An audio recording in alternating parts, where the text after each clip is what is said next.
আল্লাহ, শ্বশুরের গুদামে এত সুন্দর প্রোডাক্ট থাকতে থাকতে আমি একটা যাচ্ছাতাই জিনিস নিয়ে চলে এসেছি। বোন, এটা তো জামাই বাবু। ও সোনা, আমি যেন কিছু দেখতে পাচ্ছি না। ও সোনা, আমি যেন কিছু দেখতে পাচ্ছি না। তুমি কিছু দেখতে পাচ্ছ না? তোমার দৃষ্টিশক্তি চলে গেছে। আমাকে দেখতে পাচ্ছ? হ্যাঁ, এই তো তোমাকে ধরেছি।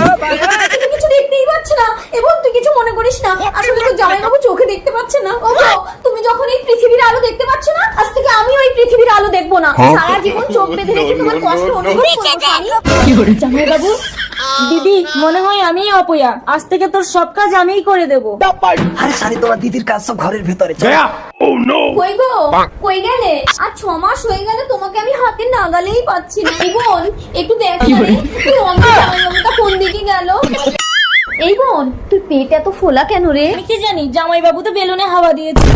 আমি তো চোখে দেখি না, কোনটা তোমার বোন আমি কি করে বুঝবো সোনা?